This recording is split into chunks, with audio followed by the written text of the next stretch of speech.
اور یہ جس طرف ہم جا رہے ہیں، یہ جو ظلم کر رہے ہیں، صرف اور صرف خوف پلا کے سمجھ رہے ہیں کہ یہ پارٹی ٹوٹ جائے گی، اور کئی لوگ چلے بھی گئے ہیں. لیکن کیا اب میرے سے پوچھیں کہ کیا مجھے اس سے کوئی فرق پڑ رہا ہے؟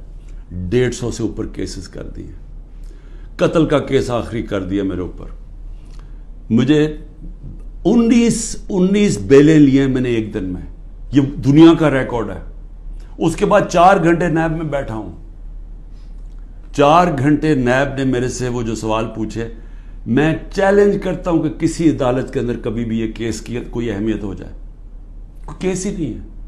کیبنٹ کا فیصلہ ہے، ساری کیبنٹ نے فیصلہ کیا. اب یہ دکھانا تھا کہ مجھے اس سے کوئی ذاتی فائدہ ہوا. کیا القاعدہ جو پہلا بن چکی تھی، شروع ہو گئی تھی یونیورسٹی، کیا وہ ایک ٹرسٹ ہے؟ وہاں غریب گھرانوں کے بچوں کو مفت تعلیم مل رہی ہے سیرت نبی پہ اور یہ جو ٹیکنالوجی کے اوپر. وہ ٹرسٹ ہے جس طرح شوکت خانم ہے.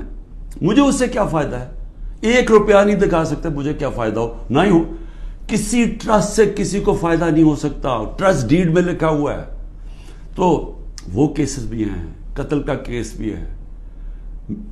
ہر روز کوئی نئے کیس آ جاتا ہے. عدالتوں کے میں چکر مار رہا ہوں، لیکن مجھے اس سے کوئی فرق نہیں پڑتا. میں ہر عدالت میں جاتا ہوں، ہر کیس میں جاتا ہوں، یہ بتانے کے لیے کہ میں قانون سے اوپر نہیں ہوں. جبکہ میرے اوپر یہ جان کے کیا جا رہا ہے، یہ مجھے خوف دلانے کے لیے کیا جا رہا ہے. میں یہ آج کہنا چاہتا ہوں کہ یا اس سے یہ سارے کیسز کریں، اور اس کیسز میں کیونکہ کسی عدالت میں کوئی سزا نہیں ہو سکتی، ملٹری کورٹس سیٹ اپ کیے ہیں. اپروور ڈھونڈے جا رہے ہیں جو کہ جی عمران خان نے ہمیں کہا تھا کہ وہ کور کمانڈر کا گھر جلاؤ. یہ کہیں گے، ان میں سے کوئی اپروور آ جائیں گے، مجھے ملٹری کورٹ میں لے جائیں گے، سزا ہو جائے گی. مجھے کوئی فرق نہیں پڑے گا. جو آدمی ایک مشن، جو 22 سال سٹرگل کر کے، جو اگر جس کے پاس سب کچھ تھا، کوئی ضرورت نہیں تھی 22 سال سٹرگل کرنے کی، اگر وہ آج 27 سال کے بعد اگر کسی کا خیال ہے کہ میں جیل سے ڈر جاؤں گا، یا جو بھی ہے، جو 2.5 قاتلانے دو میرے اوپر حملے ہو چکے ہیں قتل کرنے کے لیے.